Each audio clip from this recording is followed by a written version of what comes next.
Bienvenue à Bibliothèque Médicis. Quelle chance, vous pouvez visiter l'enfer. Pour la première fois de son histoire, l'enfer de la Bibliothèque nationale de France est ouvert au public, mais interdit aux moins de 16 ans. L'enfer, c'est le lieu jugé longtemps diabolique qui cache dans la BNF les ouvrages licencieux et libertins, à la fois légende noire et puis en même temps la part obscure de la littérature ou des estampes. Avec Monique Cantos-Perber et nos invités, je vous emmènerai pour Bibliothèque Médicis au cœur de l'enfer, surtout à la recherche de l'érotisme qui, depuis l'Antiquité, a été, pour toutes les civilisations et toutes les cultures, une source d'inspiration littéraire et artistique. Certes, la pornographie et le sexe envahissent aujourd'hui la presse quotidienne ou magazine, les livres, le cinéma et même certaines fictions de la télévision. Ici, l'enfer reste l'érotisme dans toutes ses dimensions, ses couleurs et saveurs et ses mystères. Et puis, chaque invité de Bibliothèque Médicis livrera, si je puis dire, sa propre expérience. On va commencer avec vous, Marie-Françoise Quignard. Vous êtes l'une des commissaires de l'exposition de la Bibliothèque nationale. Qu'est-ce qui vous a pris de montrer ce que, jusqu'à présent, on n'avait jamais vu, les ouvrages clandestins, secrets, cachés? Ce qui nous a, pourquoi on a eu envie de montrer ce qu'on appelait aussi autrefois des ouvrages obscènes, c'est parce que, en quelque sorte, ça répondait à une demande. Très très souvent, aussi bien des amis que des gens à la bibliothèque nous demandaient mais qu'est-ce qu'il y a dans l'enfer, mais qu'est-ce que c'est, et surtout. Et c'est vous qui aviez les clés. Avec quelques-uns. Oui, enfin, on est quelques-uns à la réserve des livres rares, effectivement, à avoir les clés. Maintenant, enfin, c'était encore quand on était à Richelieu, maintenant il n'y a plus de clés. Et on s'est dit, mais il faut peut-être répondre à cette demande et plutôt que de faire rentrer les gens dans la réserve et dans l'enfer, ce qui n'est pas possible, nous avons sorti l'enfer et Mais vous avez tout montré? Dans cette c'est-à-dire exposition non. Où vous avez encore des choses secrètes et cachées. Bien évidemment, il a fallu choisir puisque l'enfer, c'est une petite collection, mais qui rassemble quand même 1700 volumes, enfin 1700 titres, et donc nous en avons montré à peu près 200, 250. Et pourquoi vous jugez que le moment est opportun? Est-ce que ça veut dire que nous avons plus de liberté ou vous sentez l'encens et le parfum du puritanisme? C'est-à-dire, c'est un petit peu les deux. Il y a 5 ou 6 ans ou 10 ans, on n'aurait pas pu faire cette exposition. Et je pense qu'effectivement, c'est le moment opportun et que peut-être qu'il pourrait ne pas durer dans la mesure où il y a une grande liberté, il y a beaucoup de vulgarité dans notre époque, mais il y a aussi un certain puritanisme qui pourrait prendre le bout de son nez, là. Et qui pourrait prendre le dessus, oui. Et est-ce que vous montrez de l'art, de la littérature? Alors nous montrons particulièrement de la littérature. Nous avons mis en avant, notre propos était de donner envie de lire ces livres qui étaient interdits, qui étaient contraires aux bonnes mœurs et qui étaient donc publiés sous le manteau. Dans la mesure où cette littérature est très belle. C'est un mélange, je parle surtout des romans libertins du XVIIIe siècle, ou même avant un peu du XVIIe, où la langue est très belle. C'est un mélange de crudité et puis aussi de langue assez élégante. Et c'est aussi une occasion, en fait, d'apprendre beaucoup de choses. Nous allons entrer avec vous dans l'enfer. Frank Spindler, il y a quelques années, une éditrice que vous connaissez bien frôlait la prison. Elle a même été déchue, vous parlez de ma mère, Régine Deforge, qui a été effectivement en 73 déchue de ses droits civiques, ce qui était une condamnation assez ignoble. Il y a 32 ans. Pour avoir publié un texte d'Ardelais, Lourdes-Lentes. Et en dépit de la défense héroïque devant la 17e chambre correctionnelle, ma mère a été très lourdement condamnée par cette même chambre. Et alors le fils se venge puisqu'il est éditeur, il a une édition qui s'appelle Blanche, ouais. Et il publie, alors j'ai vu toute une collection de livres je crois que c'est pas érotiques, c'est pas innocent, de littérature érotique. J'ai un peu, comme Marie-Françoise, un peu du mal, moi, à faire le distinguo. Il y a des littératures, je dirais, de l'émoi, dans lesquelles les moyens utilisés par les écrivains peuvent aller de la grande crudité, de la franche obscénité, voire au contraire d'une très grande poésie, on en parlait tout à l'heure. Je crois que l'érotisme, c'est un peu comme la littérature, quoi. Et ça, c'est très très vaste. Dire que l'érotisme serait plus élégant que la pornographie, je peux pas dire ça. Je dirais qu'il y a c'est une littérature de l'émoi. C'est-à-dire, il y a des textes et des manières de le lire qui vous émeuvent plus que d'autres. Mais on les retrouve pas dans d'autres ouvrages, d'autofiction ou de fiction aujourd'hui?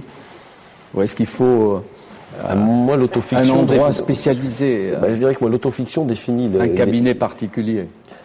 C'est pas mal la lecture en cabinet particulier, voire accompagné. C'est pas mal aussi, parce que je pense que la littérature érotique reste la seule qui est encore un tantinet transgressive réellement. Pierre-Marc de Biasi, vous publiez Histoire de l'érotisme de l'Olympe, au cybersexe, dans la collection Découverte, d'habitude sérieuse, très sérieuse de Pierre-Marc, qu'il reste sérieuse. Vous êtes un spécialiste de Flaubert. Qu'est-ce que vous faites ici et là? Déjà, Flaubert, c'est une bonne introduction à la question de l'érotisme. Quand j'avais publié Le voyage en Égypte, j'avais dû faire émerger toutes sortes de choses qui avaient été caviardées par la nièce de Flaubert. Par exemple, toutes les aventures avec les petites nièces, les petites fiancées du bord du Nil. Et non, mais c'est pas seulement ça. L'érotisme, pour moi, c'était une vraie question que j'avais envie de poser à travers notamment la question des rapports à la sexualité. C'est pas la sexualité, l'érotisme, c'est l'histoire de la sexualité du point de vue des représentations et notamment du point de vue des techniques de représentation. Donc je me suis dit, c'est la sexualité dans la tête. Oui, et dans l'art, et dans la représentation littéraire, et dans la représentation plastique. Donc je me suis dit, s'il y a une histoire de ces représentations, c'est une histoire des techniques. Suivons cette histoire, essayons de comprendre. Des techniques. Oui, on n'a pas le même érotisme, j'imagine, à l'âge de la fresque et à l'âge du pixel. La façon dont on présente le corps, le désir, la pulsion, c'est aussi une histoire anthropologique des moyens que l'homme s'est donné de représenter. Monique. Mais quand vous parlez de représentation, vous faites allusion à une distance, une sorte de recul, de contrôle, parce que, en effet, même si elle provoque de l'émoi, incontestablement, la littérature érotique n'est pas une littérature de l'immédiat, c'est pas une littérature de la description brute, c'est toujours travaillé, distancié, mise en scène, et c'est ça qui qui émeut à la fois le corps, mais aussi l'esprit. Oui, c'est tout à fait distant, le magazine littéraire. Oui. Vous ne trouverez rien de tel dans la nature, pardonnez-moi. Oui. Ça dépend, encore une fois, de quel endroit on fréquente. L'enfer a été baptisé en 1844. Vous m'avez raconté lors de la visite que j'ai pu faire, grâce à vous, de l'exposition. En 1844, on y a tout de suite caché des gravures, des estampes. Alors l'enfer, en fait, c'est deux endroits différents. C'est le département des imprimés, la réserve des livres rares, où là, effectivement, on a mis de côté les ouvrages que l'on considérait comme licencieux et comme surtout contraires aux bonnes mœurs, donc des ouvrages qui étaient poursuivis et condamnés. Ça, c'est la première partie, la deuxième. Ça, c'est la partie livre. Et au département des estampes, à peu près à la même période, les images qui étaient elles aussi libres, obscènes, ont été mis à part et conservées. Alors pas sous la cotte en fer, mais dans des armoires grillagées qui représentait quand même une sorte d'enfer. Ce qui était impossible à montrer et parfois impossible à écrire, parce que ceux qui se divertissaient en dehors de leurs propres activités risquaient à l'époque la prison. C'est-à-dire à la fois... Et parfois ils y étaient.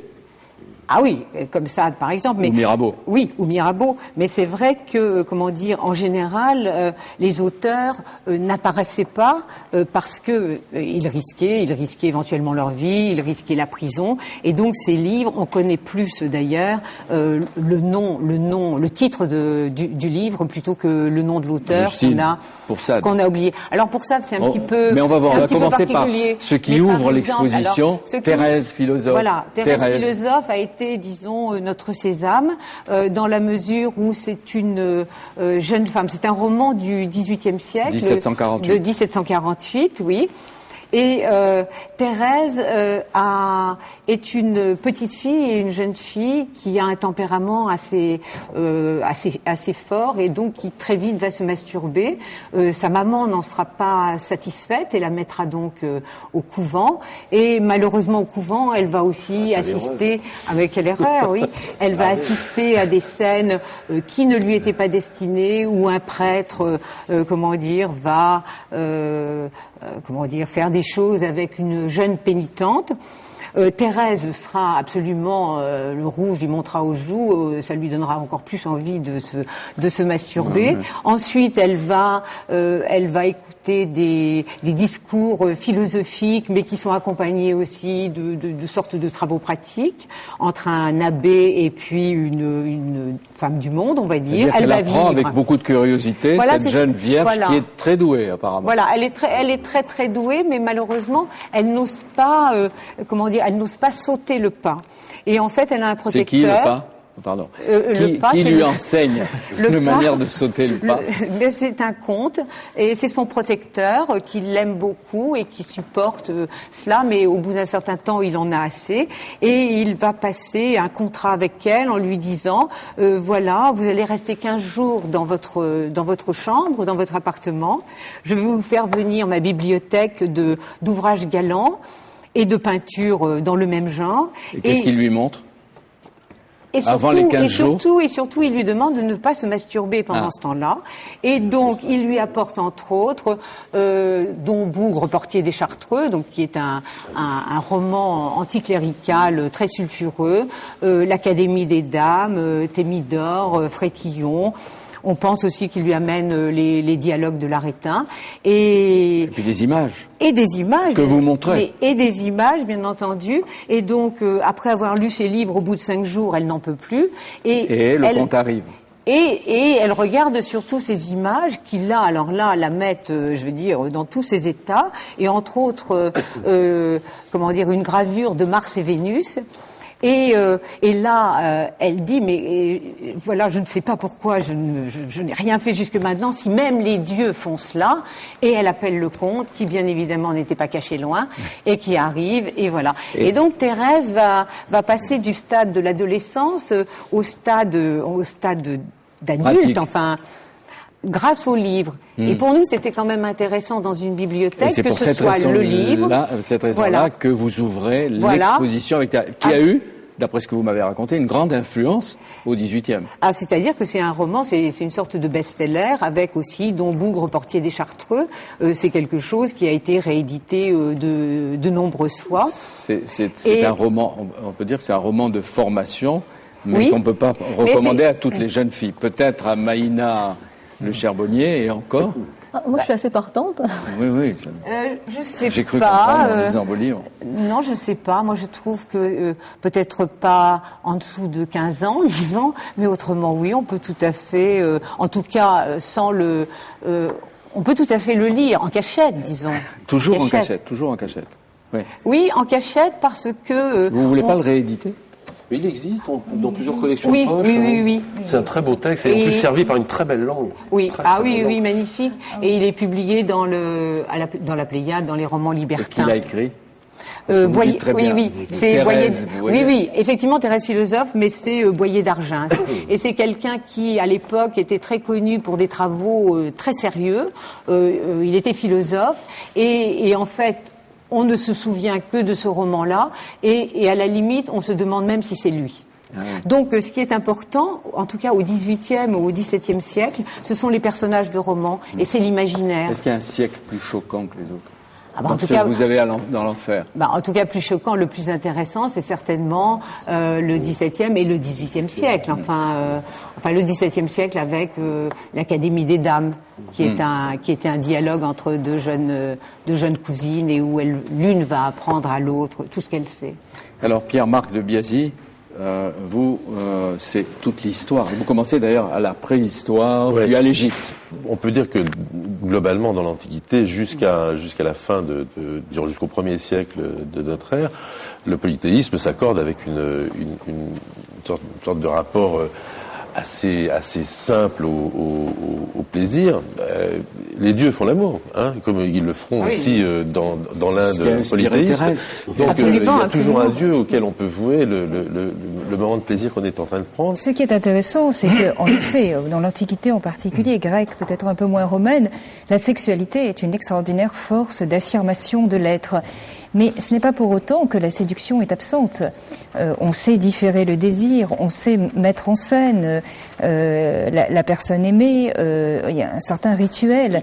Donc cette jubilation sexuelle n'est pas du tout détachée, ne se traduit pas du tout par une sorte de prédation brutale. Au contraire, il y a beaucoup de jeux, de mise en scène et déjà d'esthétisme du désir physique. On sent que Monique aime l'attente. Oui.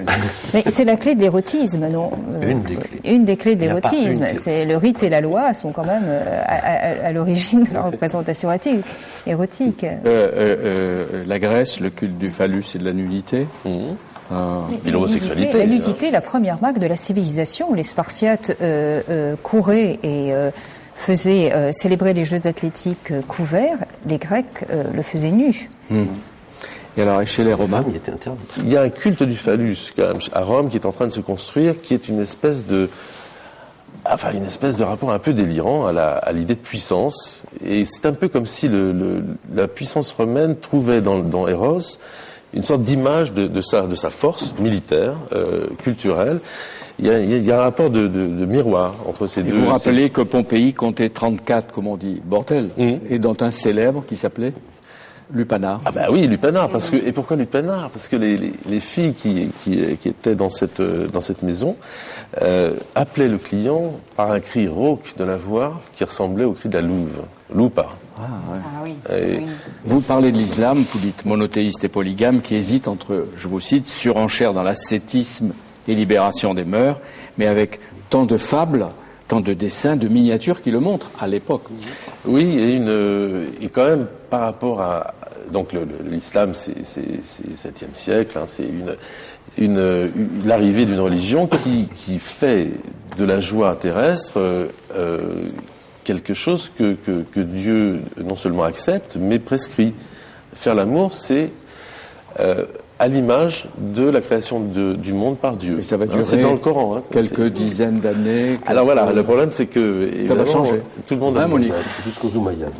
Ça va changer, mais quelque chose ne changera pas. À propos de la Grèce, même si la culture grecque, en effet, une culture jubilatoire en matière de sexualité, il ne fait aucun doute, l'idée que des corps on passe à l'âme et que l'amour des beaux corps et le plaisir qu'ils peuvent donner conduit à une forme de plaisir de soi, de plaisir de son âme, est quelque chose de très présent. L'amour, le cheminement érotique est une sorte d'initiation, amène à la découverte de la beauté et à l'amour de la beauté.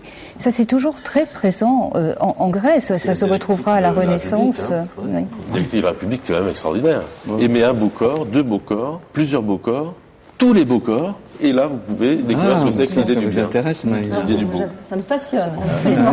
Pas seulement ce qui est dit, mais ce qui est Oui, pratiqué. tout à fait, bien entendu. Moi, c'est la pratique qui m'intéresse. Et en matière d'érotisme, à mon avis, actuellement, il y a trois éléments très importants. Le langage, le fantasme et le couple.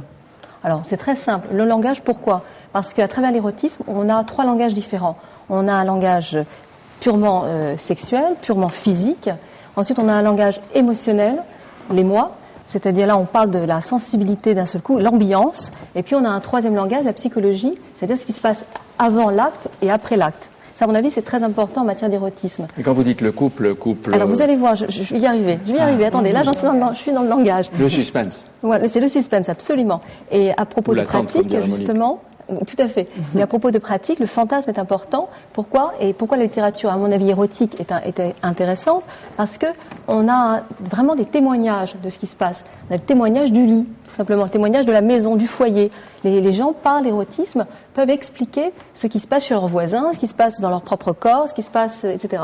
Donc ça, à mon avis, c'est intéressant et il y a une grande évolution qui s'est déroulée à travers les siècles. Mais on est toujours, quel que soit, à mon avis, du Moyen-Âge, même à l'Antiquité, de l'Antiquité actuellement, il y a toujours cette notion de témoignage des siècles, en fait. Et ça, c'est intéressant. Et le couple. Alors, pourquoi le couple ? Parce que, autrefois, il me semble, avant, on parlait, c'est la femme qui parlait ou l'homme qui parlait. Dans l'érotisme, c'était soit la femme qui disait moi on m'a interdit de me masturber par exemple, ou l'homme qui disait moi je n'aime pas les femmes ou j'aime les femmes, etc. Mais c'était l'un ou l'autre. Actuellement en littérature érotique, je pense que c'est plus le couple qui est mis en avant en disant, donc ça, je ne vais pas dire on va arriver à l'enfer du couple, Bon, au contraire, mais un Surtout érotisme que du vous couple. ouvrez le couple, vous. Tout à fait. Hein Oui, vous absolument. vous contentez pas du couple, puisque vous faites l'éloge de l'adultère, on Non, va mais le voir. Ça, c'est très très intéressant parce que justement, Intéressant et vécu. l'érotisme est le mode d'accès le plus à la fois mystérieux, extraordinaire à l'autre. C'est-à-dire que c'est la découverte de l'altérité, l'érotisme, si vous voulez. On aurait du mal à parler d'érotisme pour quelqu'un qui se suffirait à lui-même. C'est la présence de l'altérité, c'est-à-dire d'un autre radicalement autre que soi, qui n'est pas son image. D'ailleurs, Narcisse ne peut pas avoir de rapport érotique avec lui-même. Évidemment, ça crée tout le mystère de l'érotisme. François-Georges Mogalorne, plus sage et le vent. Chez Gracevaux, sacrilège, vous tournez en dérision tous les dogmes, de nombreux dogmes en tout cas. Vous dites dans l'imaginaire masculin, la femme est mère ou courtisane. L'Église est d'accord. La femme n'existe pas, il n'y a que la putain et la vierge. Mais, ajoutez-vous, la synthèse est possible, vous pouvez m'en croire. Oui, j'ai parlé surtout de religion. Moi, je suis donc un esprit très religieux, mais il y a un lien que ma voisine saura mieux expliciter que moi entre la religion et la sexualité. C'est pourquoi j'ai terminé ce livre de réflexion essentiellement sur la religion par un couplet satirique sur l'érotisme, dont je ne prétends pas du tout être un spécialiste. Mais bon, par exemple, si vous allez voir, on parlait de Thérèse, mais si vous allez voir la Sainte Thérèse du Bernin à Rome, vous avez là, de toute évidence, le lien de la sexualité et de la religion. Un lien à l'époque de la Et puis vous dites Réforme. aussi, et comment pouvez-vous le faire? Le libertin, l'Église le supporte, à condition qu'il ait la politesse de s'en soutaner en temps de convenance. Oui, la force de... Alors là, ma voisine, elle nous parlera sans doute de l'éthique protestante, mais la grande force du catholicisme, c'est l'hypocrisie. Bon, à une époque, un curé sans concubine paraissait suspect. En même temps, il ne faut pas le dire. Marie-Françoise Quignard, Marc Lambron dans Le Point dit bien les choses. On a voulu nous faire croire que le passé était plus moral. Mensonge, mensonge. Il dit l'enfer, c'est la géographie inversée des monarchies et des républiques. Par exemple, quand on voit tout ce qui est écrit et dit sur Louis XIV, sur Louis XVI, sur Marie-Antoinette, sur les couilles de Mazarin. Oui, oui. Là, on est effectivement, là, on est dans les pamphlets, dans les pamphlets pornographiques. Et c'est vrai que ce sont des choses qu'on ne pourrait peut-être plus écrire actuellement. Enfin, je veux dire, sinon, mais d'un autre côté, c'était aussi des choses qui étaient souterraines, en fait, qui étaient publiées ou sous le manteau, voilà, c'est qu'on ça. vendait. Oui, tout à fait, qu'on vendait. Mais quand, par exemple, l'histoire de Charlot et Toinette, quand Louis XVI est au courant, ce petit fascicule publié en Angleterre, très très vite, quand il est au courant, il fait en sorte qu'on aille le détruire. Et nous avons, on a de la chance, on a un ou deux exemplaires qui restent. Alors il faut aller voir et à la bibliothèque et à l'enfer et dans l'exposition avant la Révolution. Et il faut même presque feuilleter les manuscrits. Il y a Diderot. Oui, il y a Diderot qui est effectivement, on a mis la religieuse de Diderot qui en fait ne correspond pas tout à fait à un roman licencieux. En fait, à la limite, ce serait presque un roman moral puisque on dénonce ce qui se passe dans le... Il avait lu Thérèse lui aussi. Je ne sais pas. Oui. Mais Andrea de Nercia, que je ne connaissais pas. Ah oui, Andrea de Nercia, c'est quelqu'un de magnifique, c'est-à-dire son héroïne a 16 ans et elle va décider de raconter ses mémoires. À 16 ans, on a relativement peu de choses à dire, surtout dans ce domaine, en fait. Et là, elle a plein de choses à raconter et c'est pour s'amuser et pour scandaliser l'univers. Et c'est très rare qu'on écrive, par exemple, quand Dombourg, il écrit ses mémoires, le pauvre, il est castré, donc c'est pas pour s'amuser, c'est parce que là, il n'a plus que ça, il n'a plus que l'écriture qui remplace à la limite. Ce qui est émouvant, c'est presque de toucher, oui, mais non, je parle pas de sexe là, de toucher les pages, Madame Quignard. Mais moi non plus, mais j'ai bien été les pages, obligée. le papier sur lequel on écrit Diderot. Tout à fait. Alors ça, c'est Rétif tout de la à fait. Bretonne, Tout Sade. à fait. Ils étaient ennemis tous les deux, Sade et Rétif. Alors racontez-nous pourquoi. Eh bien, Sade, à la fois, c'est effectivement le plaisir, mais c'est le plaisir associé à la cruauté, au plaisir de faire mal à l'autre. Et Rétif de la Bretonne était absolument outré de cela et a écrit une anti-Justine en essayant d'être plus fort que Sade, mais sans que... mais en injuriant Sade. Sade. Il l'injurie dès dans la première page. Dans la préface. De l'histoire de Juliette, il dit effectivement c'est infâme. Alors il n'écrit pas vraiment Sade, mais enfin tout le monde sait que c'est lui. Et puis il dit Justine, la philosophie, et il était absolument scandalisé que le plaisir soit mêlé à la cruauté, enfin à la douleur. Est-ce qu'on peut interroger à ce moment Petra Raguse, toujours édition blanche. J'ai attendu, bien sûr. Oui, voilà. Alors, mais c'est parce que, comme dit Monique, l'attente, c'est déjà une partie du plaisir. Alors, vous avez entendu. Tout ça, c'est bien gentil, ce qu'on a entendu là maintenant, jusqu'à maintenant. Et l'histoire a montré un chemin vraiment très précis, aussi de la sexualité et de l'érotisme, aussi de la religion, je crois surtout de la religion. Mais aujourd'hui, on est dans une société contemporaine. Voilà. Et bon, alors, mon texte, c'est un texte contemporain, c'est très important. Et dans la contemporanéité, dans un érotisme contemporain, c'est loin d'être gentil comme ça. C'est-à-dire, il y a la beauté, votre histoire, le maître, l'élève. Voilà. Et l'élève est une femme. C'est une femme, c'est vrai, mais ça pourrait être aussi un homme, bien sûr, parce que c'est le dialogue qui est important entre ces deux personnages, le maître et l'élève. Oui, mais les conditions du dialogue. Les conditions, bien sûr, il y a eu une rencontre. Il y a eu une rencontre, et cette rencontre était très intense. Et bon, il y a toujours une hiérarchie entre un maître et une élève, et le maître a envie de initier quelque chose, bien sûr. Mais la question aussi un peu dans le culte de l'érotisme, je connais pas mon histoire par cœur, mais je le relis ce dimanche. Et bien sûr, il y a au fur et à mesure, parce que le maître donne aussi des petits clins d'œil, parce qu'il y a des messages. Pas que ça. Il accompagne ces clins d'œil d'une forme de cruauté ou de brutalité qui est acceptée par l'élève. L'élève obéit jusqu'à l'épuisement total, comme vous dites, parce que c'est une manière d'atteindre la libération et sa propre liberté. Par les coups. Il y a toujours... C'est pour ça que j'enchaîne avec Sade. Il y a toujours un règlement dans l'obéissance. Je pense que dans la religion, on doit obéir beaucoup. Dans l'érotisme, dans un premier temps, au début, parce qu'il s'agit d'acquérir la beauté, il s'agit d'acquérir l'esprit de la beauté. C'est un esthétisme. En tout cas, ce livre, pour moi, c'était un plaisir d'écrire ça. Et on traverse un domaine cruel, ça c'est sûr. C'est pour ça qu'il faut aussi beaucoup de courage d'écrire d'une manière très crue. Oui. Et c'est pour ça. Voilà, et c'est pour ça, ça montre jusqu'où on peut aller et ce qu'on a envie de dire. Et à un moment donné, dans cette hiérarchie entre le maître et l'élève, alors l'élève remonte à la surface. D'ailleurs, on se pose la question, et je me pose vraiment la question si cet élève, femme ou homme, n'était pas déjà à la hauteur, à la rencontre d'un maître, parce qu'un maître a toujours une aura, a toujours, bien sûr, une sagesse. Est-ce qu'il est nécessaire que le maître passe par les étapes que vous racontez avec l'élève?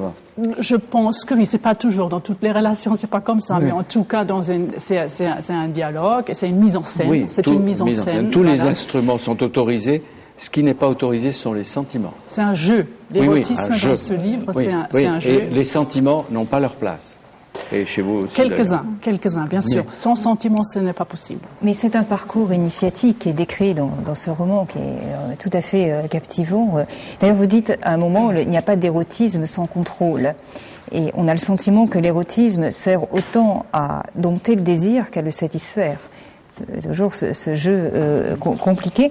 Et en effet, l'amour et l'immédiateté du sentiment amoureux paraît d'une platitude sentimentaliste à côté de cet esthétisme, presque de cette ascèse. Est-ce que c'est une manière de s'aimer soi-même, comme le maître le recommande, que d'accepter toutes les blessures, toutes les humiliations pour se retrouver? C'est-à-dire dans la liberté qu'on peut acquérir dans une relation sexuelle, surtout entre un homme et une femme. Je pense que soit dès le début on est sur le même niveau, on est prête à découvrir, on s'entend et on se pose pas des questions sur l'amour, sur la sexualité, sur l'érotisme, ou soit on apprend avec le partenaire quelque chose. Et moi je pense que aussi dans ce livre-là, et c'est l'opinion à moi, parce que bien sûr j'ai écrit autre chose et j'ai autre chose qui attend d'être publié. L'amour, c'est une recherche, c'est une approche de quelque chose qui est immense. Et l'érotisme et la volonté, la maîtrise des sentiments et aussi la maîtrise d'une certaine agressivité de vouloir, disons, se dompter, pas de se soumettre. C'est pas seulement de se soumettre et de ne rien dire avec un bandeau. C'est pas toujours ça. Et c'est pas de la perversion non plus, même si on n'est pas naïf. Un tout petit peu, parce que notre société est perverse. Hein.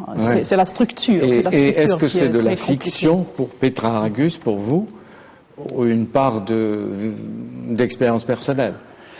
L'expérience personnelle, la seule chose que je peux dire, parce que bien sûr j'ai une vie privée qui est très importante et un côté naturel qui est encore beaucoup plus important, mais dans ma vie d'ailleurs, je commençais mon expérience avec l'érotisme, c'était un livre que je trouvais il y a longtemps, j'avais 14 ans, de Octave Mirbeau, Le Jardin des Supplices. Ah oui. Je trouvais que je lis et que j'ai pas compris au début, je me dis mais qu'est-ce qui se passe?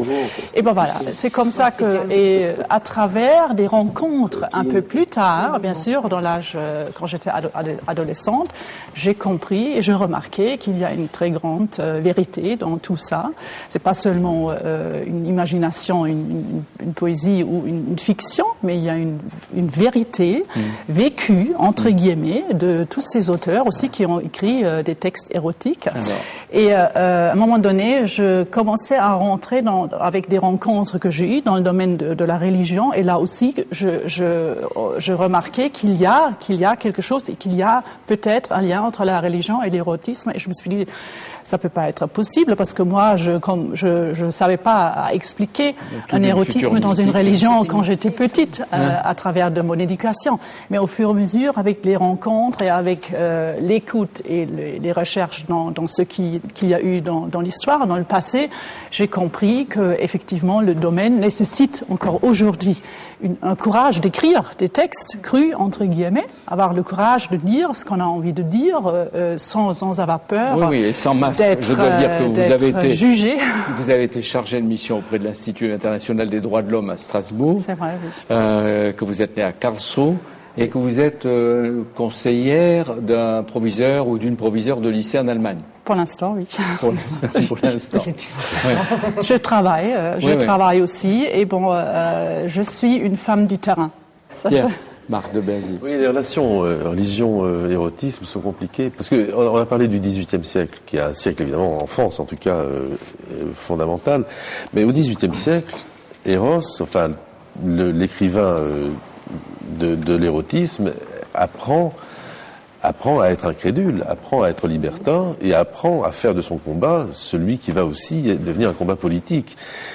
D'une certaine façon, la violence de Sade, elle s'explique par un ennemi, une cible, qui est la religion, qui est qui l'a mis en prison. Alors, du coup, 37 ans. Oui, c'est très compliqué parce que tout le XVIIIe siècle, après un moment qui a été une sorte de folie pendant la Régence, tout le XVIIIe siècle, Louis XV, Louis XVI, c'est une chape de plomb qui tombe sur les libertés. Hein.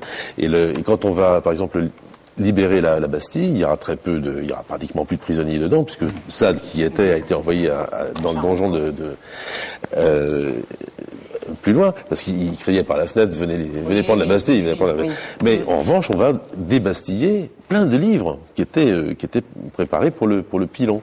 Donc je crois quand même que le libertinage, pour toute cette période, et sans doute encore après, a un ennemi, hein, qui est Dieu. Le libertinage de Valmont, du grand roman libertin du XVIIIe, c'est une sorte de narcissisme, une sorte de rapport d'amour à soi, mais c'est aussi une attaque très très violente contre la religion. Actuellement, on a l'érotisme mais on n'a plus la prostitution. Alors pendant des siècles, l'érotisme était lié à la prostitution. Ça paraît peut-être stupide, mais souvent on parlait d'érotisme quand on était dans les bordels. Et maintenant, c'est plus le cas du tout, puisque la prostitution n'est plus du tout comme elle était autrefois. Et le second élément que je voulais apporter, c'est simplement de dire que l'érotisme a amené deux arts à se mettre en avant, à savoir les chansons et puis le dessin. Parce que justement, les textes étaient souvent embastillés ou grillagés, et finalement, les chansons et à mon avis le dessin ont bien évolué par l'érotisme, grâce à l'érotisme. La bande dessinée, par exemple, il y a Manara, l'art de la fessée, Aphrodite. C'est un très très grand dessinateur que je montre à la caméra, de Philippe Lallemand et d'Anne-Marie Moreau. Mais il faut dire aussi que dans l'enfer, vous savez, il faut les citer peut-être même rapidement, Apollinaire.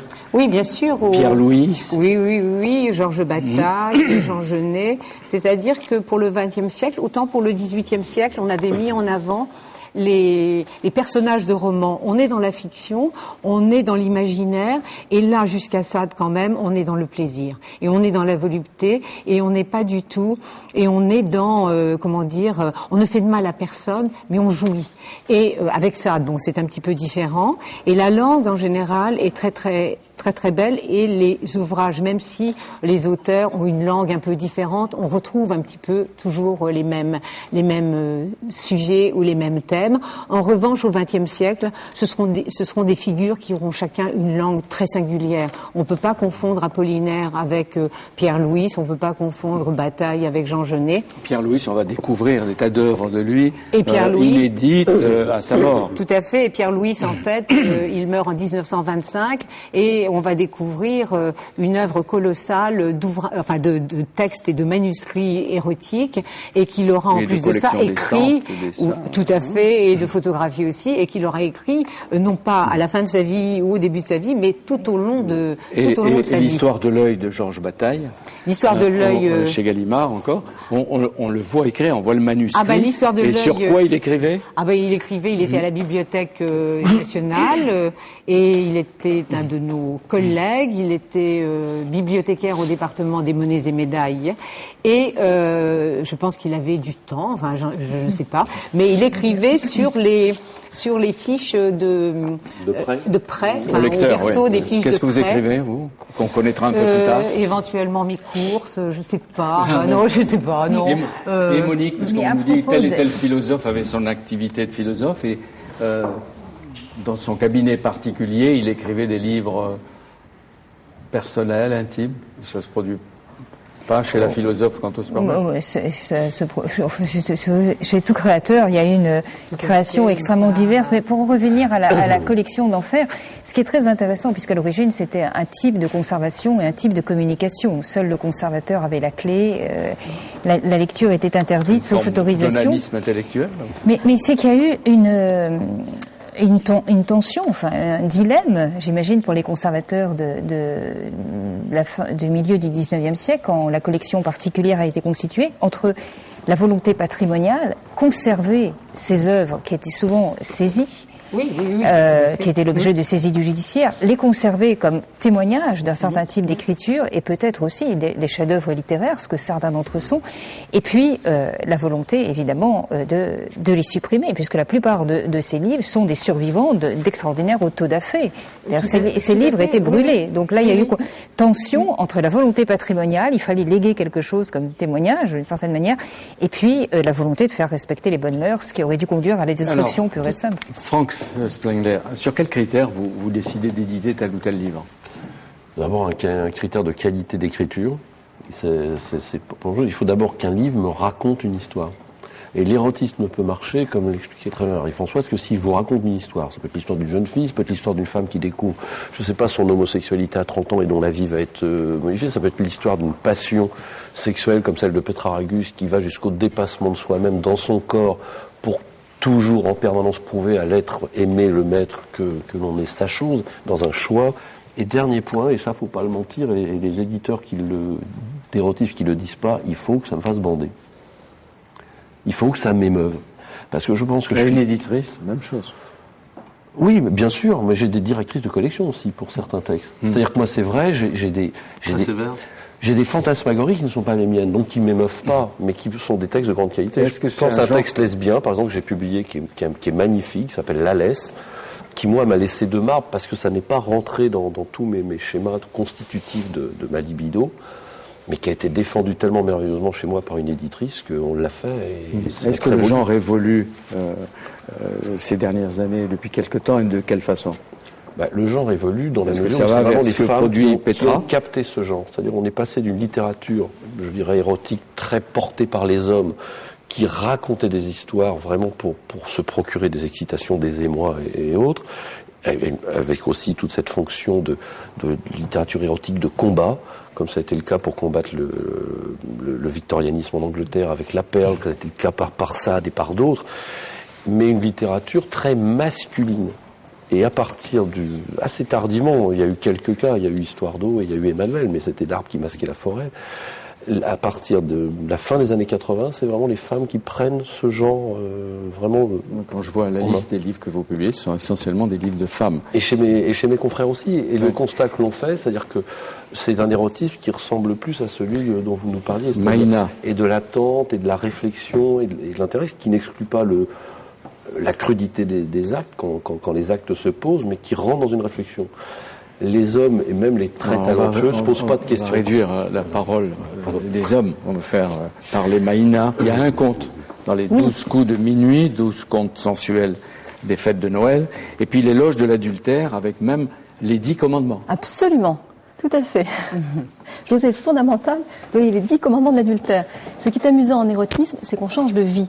C'est qu'on devient une autre personne. C'est que vous pouvez vous appeler Bertrand, vous pouvez vous appeler Jacques dès que vous arrivez dans votre lit, vous pouvez vous appeler Gisèle, vous allez vous appeler Elisabeth, et que d'un seul coup... Peu importe le nom, c'est ce que vous vous voulez dire. Peu importe le prénom, exactement. Dès le début, vous dites, si je puis dire, dès l'introduction, vous exclamez « Vive l'adultère ». Ah, mais bien sûr. Et le plus réussi, c'est d'être à la fois marié et d'aimer quelqu'un qui l'est également. Ah ben oui, ça c'est le comble de l'adultère. Là, on entre dans François Georges.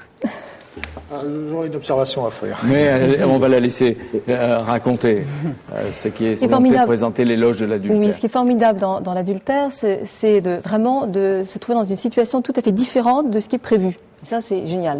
N'importe quelle personne a envie. C'est exactement lorsque vous ouvrez un livre, vous entrez dans une histoire, vous entrez, là, vous créez notre histoire. Alors, je ne dis pas que tout le monde doit être dans l'adultère, c'est pas le propos du tout. C'est simplement de dire l'adultère est une forme véritablement de changement de vie. Mais pourquoi faut-il vraiment se marier? Écoutez, non, mais pourquoi l'adultère? Est-ce qu'il faut le lien conjugal que l'on détourne ou qu'on tourne? Ou on ne pourrait pas avoir des vies indépendantes? Je ne sais pas, célibataires. Pourquoi compliquer les choses? À mon avis, le lien conjugal n'est pas obligatoire. Voilà, on n'est pas. À partir du moment où on est à deux, qu'on soit marié ou pas socialement, eh bien, on est un couple. Donc à ce moment-là. Et on arrive forcément dans l'adultère si on aime quelqu'un d'autre. Donc dans l'adultère, il ne faut pas reconstituer un couple. Ah non, surtout pas. Certainement pas. Le pire, c'est dans l'adultère d'épouser le partenaire ou la partenaire. Ah oui, là, ça devient vraiment très très compliqué, là, à mon avis. Il ne faut pas.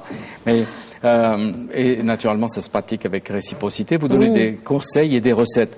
D'abord, reconnaître vite un compagnon d'adultère. Comment on le reconnaît? D'abord, il faut que la personne ne soit pas, que vous n'aimiez pas spécialement cette personne. Il faut se dire, je désire cette personne, mais je n'ai pas envie que ça devienne mon compagnon de vie. Je préfère que ce soit mon compagnon de lit, simplement. Et ça, c'est vraiment la règle numéro 1. Il faut qu'il soit marié, règle 2 ou 3. C'est-à-dire que c'est mieux dans la mesure où ça vous laisse plus d'espace de liberté. Mais là, on va entrer dans un sujet philosophique très, très compliqué. Effectivement, mais c'est la deuxième règle. Et vous dites, on peut en connaître l'épouse, de toute façon, vous ne faites que lui emprunter le mari. Absolument, tout à fait. Ce n'est qu'un emprunt de passage, mais un emprunt très important. Oui. On ne va pas entrer dans l'aspect économique de la chose. Non, mais la finalité? La finalité, c'est de se sentir peut-être mieux, en tout cas, de changer véritablement de personne. Comme quand vous ouvrez un bon livre, eh bien, vous dites... J'ai envie de participer à ce livre. Là, c'est pareil. Puis de toute façon, avec vous, la morale est sauve, puisque vous dites que ça renforce le lien conjugal. Absolument, tout à fait. Vous êtes encore plus amoureux de votre compagnon, de votre compagne. Ce n'est pas un petit peu idéalisé, parce que vous avez d'un côté un aventurisme total de l'adultère, de la relation autre, bon, bien pourquoi pas, mais en même temps un conformisme extrême de la relation conjugale. Absolument. Parce que certaines relations conjugales sont des aventures aussi, pour certaines personnes. Je ne dis pas que c'est le cas le plus répandu, malheureusement, mais c'est parfois le cas. Oui, absolument. Donc, mais alors, là, on a affaire quand même à une perturbation de la théorie, parce que l'adultère va tuer l'amour.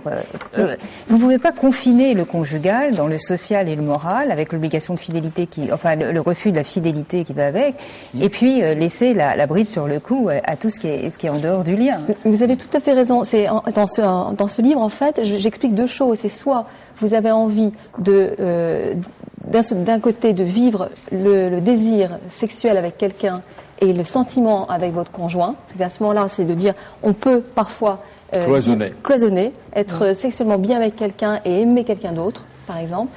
Ou alors, tout simplement, de dire, vivez en couple, restez en couple, mais changez d'identité dans votre couple. C'est pour ça et vous dites dans le conte, les femmes s'éprennent rarement aujourd'hui des hommes à première vue. Elles ne tiennent qu'à ceux qu'elles ont expérimentés. C'est très juste, absolument. Moi, je crois pour les femmes aussi. Oui, je crois, absolument. Aussi, je pense. C'est un peu un débat du 19e siècle quand même, parce que je rejoins un peu l'idée de convention. Le problème de l'érotisme aujourd'hui, Malraux en parlait déjà dans les années 30 dans ce sens-là, c'est qu'en principe, il fait éclater la notion de couple. Hein. C'est-à-dire que la notion de couple, la notion d'adultère, cette atmosphère d'obsession, de fascination et de dégoût qui est vraiment la marque du 19e siècle, de la bourgeoisie, c'est peut-être ce dont il faut se débarrasser aujourd'hui, quoi. L'idée que l'érotisme soit un lien de deux personnes enfermées dans la structure du couple, est-ce que c'est pas précisément ce qui empêche à l'érotisme de devenir une valeur? Petra? L'érotisme et la relation sexuelle, une relation amoureuse devient entre déjà les très jeunes aujourd'hui qui commencent à expérimenter un peu le domaine très naturel. Ça devient très naturel, vous voyez, et ça devient. Alors, il faut aussi une sorte de rêve. Il y en a qui sont éduqués sans rêve. Alors, il y en a ceux-là, ils cherchent le rêve dans une relation à venir. Il y en a d'autres, même il y a des adultes qui n'ont pas vécu un érotisme jusqu'à un certain âge, qui ont besoin de vivre quelque chose. Dans un amour, il y a toujours une recherche de quelque chose. Et bon, cette recherche dans le couple commence déjà très jeune. Et bon, je pense que ça devient, comme je dis, très naturel, aussi avec le vocabulaire qui change, et c'est pour ça que c'est un domaine à vivre et à revivre et à expérimenter. François-Georges Mogalor. Je voudrais surtout pas apporter une restriction, mais je pensais à Herbert Marcuse, bien oublié aujourd'hui, et qui parlait de désublimation répressive. Et c'est quand même un peu ça qui se passe aujourd'hui, non pas du tout avec vous. Eh bien, ici, on traduit, on est simple. Déferlement de la pornographie, finalement. Bon. Mais, cela étant, Marcuse était loin d'être un adversaire à la liberté sexuelle. Bien au contraire, je me souviens d'une discussion avec lui, et il avait un style, en fait, tout en étant donc libéral, libertaire, un style très académique, mandarin, un peu dans la grande tradition allemande. Et il me disait, par exemple... Qu'il soit américain et qu'il enseigne en Californie. Oui, mais d'origine... Il était en France en 1968. Bon, et il me disait, donc d'un ton très sérieux, il ne faut pas dire « va te faire foutre, mec ». Il faut au contraire dire « ne va pas te faire foutre, mec ». Mais de toute façon, vous dites l'enseignement de Socrate, Eros est un mendiant. Ah oui, ça c'est dans le banquet, oui. Je crois effectivement, d'une certaine manière, bon. C'est-à-dire que l'époque crée beaucoup de mendiants. On critique la misère sexuelle, mais d'une certaine manière, la sexualité sera toujours d'un certain côté misérable. Eros est le fils de la pauvreté et de l'invention. C'est-à-dire, possède jamais rien et cherche toujours. François-Georges n'est pas surpris quand il y a des hauts et des bas entre le libertinage et en même temps la répression. Vous dites le renversement si fréquent dans l'histoire du libertinage en puritanisme s'expliquer mécaniquement, l'excitation permanente finit par devenir insupportable. Il y a un peu un mouvement de balancier. L'époque des bandes, quoi. Il y a un mouvement de balancier. Il est très difficile. Il faudrait pouvoir mettre le balancier au milieu, et ça, on y arrive difficilement. Oui, et j'ajouterais que non seulement c'est l'excès, mais aussi les stéréotypes. Enfin, on n'a jamais été dans une période de conformisme sexuel et érotique semblable à celle que ça, c'est très intéressant. nous vivons. Si vous voulez l'expliquer, Monique. eh bien, vous voyez des signes de conformisme. Dans cette espèce de la libéralisation, publicité, le cinéma, la télé. Libéralisation sans contrainte, ce sont toujours les mêmes scènes, toujours les mêmes types de corps, toujours les mêmes types d'émoi. C'est une espèce de stéréotypie qui est une incitation à une jouissance de masse, tous pareils, qui est véritablement consternante, je trouve, et qui est bien en deçà de nos ancêtres du XVIIIe siècle. Oui, je crois que dans l'histoire que j'ai essayé de retracer, il m'a semblé qu'il y a un point de bascule qui est le moment de la photographie au XIXe siècle. La photographie, vous savez, le mot photographie intervient en France au moment où s'invente le mot pornographie, à 2 ans près. Et quelque chose qui se joue. Si vous voulez. Et qui a inventé le mot pornographie? Il existait pornographe qui était. Non. Ça c'était le. Si je peux me permettre, c'est un mot très précis qui désigne tous les écrits qui s'intéressaient à la prostitution. Oui, à la prostitution. Non, ça c'est le sens 18e. Mais justement, le sens nouveau, le nôtre, celui d'une obscénité crue sans art, etc. 2007 pour faire plaisir à Raguel. C'est les années 1830, 35. Oui. Et à ce moment-là, quelque chose se joue, si vous voulez, je crois, d'un double chemin qui devient vraiment notre actualité. D'un côté, l'érotisme qui continue à emprunter le chemin de l'art, et cet érotisme nouveau, violent, agressif, qui est lié d'ailleurs à des luttes esthétiques très importantes, celle du réalisme, etc. à l'époque, qui va prendre le chemin de la technologie, et qui aujourd'hui est en plein technologie, tout technologique. Vous voyez. Donc le stéréotype, il est produit par cette sorte de... Oui. Je lisais un sociologue il y a quelques jours qui disait « L'érotisme est devenu tellement banal qu'il engendre la pornographie ». Oui, sauf que c'est plus l'érotisme. Oui, c'est autre chose. Oui, mais on a envie d'être chaste pour être révolutionnaire, parfois. C'est ce que disent certains jeunes Américains. Il ne faut pas aller en Amérique trop souvent, Monique. Et pour revenir à vous, Maïna, le livre L'éloge de l'adultère, c'est un guide pour voyager à travers l'histoire, la littérature, les exemples, les lieux. Il y a Paris, il y a d'autres villes, sans doute de France. Mais George Sand disait l'adultère porte en lui-même son châtiment et ses ineffaçables regrets. Chez vous, il n'y a pas de culpabilité, pas de risque de châtiment, rien. Rien. Mais n'y a-t-il pas de souffrance? Parce qu'on se trouve toujours face à ce problème. Faut-il parler? Faut-il pas parler? Faut-il dire? Faut-il pas dire? Et même si le partenaire, le conjoint conjugal accepte, ça fait souffrir toujours. Je pense qu'on n'est pas spécialement obligé d'expliquer à son conjoint. L'amour sans souffrance, c'est pas très intéressant. Ce qu'il faut dire, c'est qu'il y a une grande inégalité des chances de bonheur. Au linceul. Il y a des gens qui peuvent tout surmonter. D'ailleurs, George Sand a surmonté beaucoup de choses. Et d'autres qui, au contraire, sont victimes de tout ce qui peut arriver de malheureux. Oui, si ce sont des modes, qu'est-ce qui reste aujourd'hui à transgresser? Eh ben, peut-être justement, se disait Monique quand on se permet, la chasteté pour revenir à la mode. Il y a encore des livres interdits en France. Il y a des livres interdits en France. Faut arrêter ça. Non, mais ce que disait... Mais je sais pas, essayez par exemple de faire un livre qui soit l'histoire d'un pédophile et de ses pulsions quand il sodomise un petit garçon, il sera interdit. Ou la zoophilie et tout, bon, ça va. Non, ça, ils sont pas... L'inceste, ça va. Non, ça fait partie du champ. Monique, non. Tel que dans vos écrits. Non, c'est pas Oui, parce que c'est absolument. mal. Ce que j'écris, c'est ma vie, et c'est la vie des personnes qui témoignent de leur fantasme réalisé. Le conjoint participe, il est content, il accepte, il lit avec vous. Absolument. Vous lui lisez le soir. C'est très important. À la chandelle c'est très de important. vos écrits. Attends, quel pénis, oui. Oui, c'est très important actuellement. J'ai beaucoup de lecteurs et de lectrices qui me disent on lit ensemble vos livres. Oui. On lit au lit ensemble. Là, la suggestion est très précieuse. Moi, j'ai des amis qui lisent Thérèse Philosophe ensemble. Avec les C'est tout à fait. Et ça les conduit, alors? Eh bien, ils sont très heureux. Et, madame, qu'avez-vous caché que nous nous saurions voir encore? Bien, écoutez... les textes zoophiles de Pierre-Louis. Les pièces... Les textes zoophiles de Pierre-Louis. Ah oui, oui, pardonnez-moi, oui, c'est vrai. Ouais. On montre quand même un Gamiani avec un singe, enfin donc un texte. C'est Alfred de Musset. Oui, non, c'est pas Alfred de Musset qui est, comment dire, c'est une gravure d'Europe. Voilà, c'est ça. Et effectivement, il y a un singe et une femme. On montre dans le Diable au corps, comment dire, un âne avec une femme. On ne sait pas qui fait l'amour à qui, mais tout ça passe très bien dans la mesure où ce sont des gravures secrètes.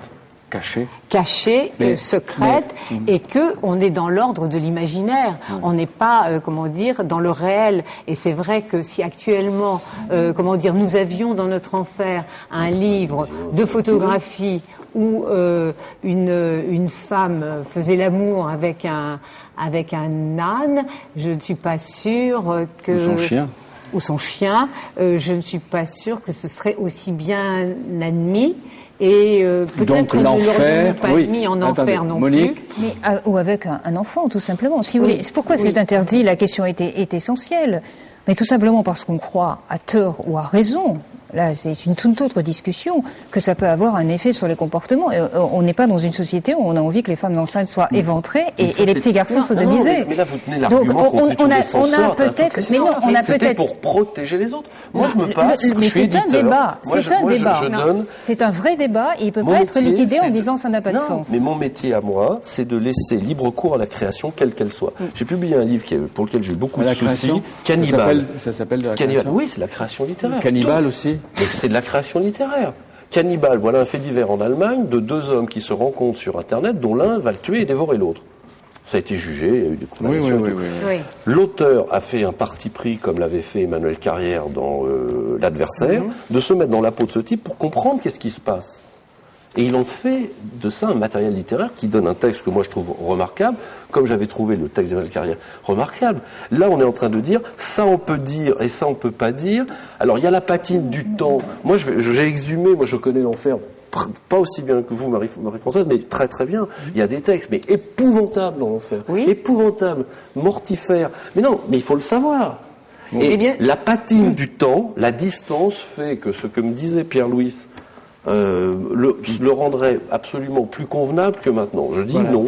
Eh bien, publier, éditer, elle les mettra directement en enfer, au moins pour faire durer Il n'y a plus d'enfer. Il n'y a plus d'enfer. Il y en a un, mais Freud et l'intrication de l'éros et de Thanatos, et de la pulsion de mort.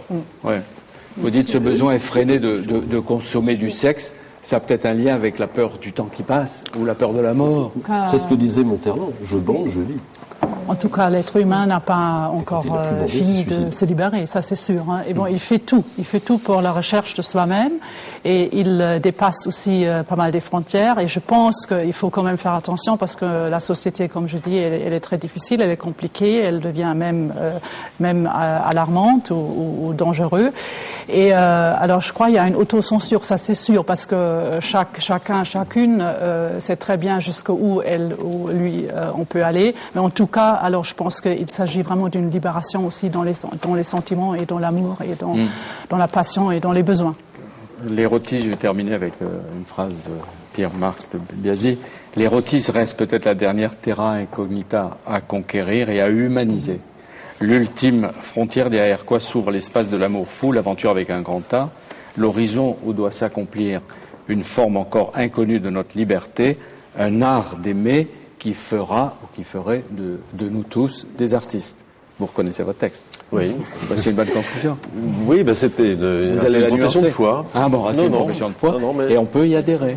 Oui, à une époque où, n'oublions pas tout de même que les barbichus qui envoient des fatwas et des interdits reprennent vigueur, hein, et où on est au fond entre deux gouffres, celui d'un retour médiéval de l'interdit, de la fatwa, qui voudrait brûler, faire des autodafés, jeter au feu le désir, et puis les prophètes de la nécessité à jouir tous les jours, c'est-à-dire cette sorte de folie qui consiste à rendre le désir, le plaisir obligatoire, à faire de l'érotisme une nécessité. Et c'est vrai qu'il y a des pays qui vont regarder probablement cette émission grâce à TV5 Monde, les satellites, la TNT, et dans lesquels aucune image, aucun même journal, et à plus forte raison cette littérature ne peut entrer. Donc vous voyez que c'est en même temps une réflexion qu'on peut se faire entre occidentaux, mais qu'il y a toute une partie du monde qui voudrait bien peut-être y participer et qui en est tenu éloigné. J'espère qu'on ne va pas être poursuivi. Peut-être. Des fatwas, sûrement. Oui. Si ce sont des fatwas, ça dépend d'où viendront les fatwas. Mais en tout cas, c'est un signe de ce qui est en train de se passer, puisque Le musée de l'érotisme, qui est ouvert de 10h à 22h, que je ne connais pas, est ouvert en ce moment, et il fête ses 10 ans d'existence. Le magazine littéraire, Les Enfers du sexe de Sade à Welbeck, Le Point, Le Monde d'il y a quelques jours, et qui consacre une quinzaine de pages à l'exposition à l'enfer, mais qui est très drôle. Il annonce en bas de page de couverture, tout petit, et n'oubliez pas l'exposition sur l'enfer. Bon, la nuit sexuelle, Pascal Quignard, Flammarion, qu'apparemment vous connaissez bien, Madame Quignard, Marie-Françoise, Les 12 coups de minuit, édition blanche, L'histoire de l'érotisme, La marquise de Ganges de Sade, publiée par Fleuron, L'art d'aimer à la chinoise. Si on aurait pu parler des Chinois, de l'Inde, de ce qui se passait en Inde et sur les façades des temples, les Manaras qui sont magnifiques et que je recommande, comme dirait Marie-Madeleine Rigopoulos, qui les connaît bien. Le journal d'une femme adultère, Kurt Lévian. Vous le connaissez, Lévian? C'est qui ça? C'est un auteur américain. Bon, ce qui est très beau, c'est surtout la couverture. Et le livre est très beau. Merci à vous tous. Mais peut-être n'est-il pas désagréable de visiter l'enfer, grâce à vous, Marie-Françoise Quignard, et de passer un moment dans Bibliothèque Médicis sur ces sujets, cette émission qui est réalisée par Philippe Lallemand, préparée par Anne-Marie Moreau, Marie-Madeleine Rigopoulos et Françoise Manotti, qui ont beaucoup souffert pour le préparer avec moi. Merci à vous tous et à bientôt.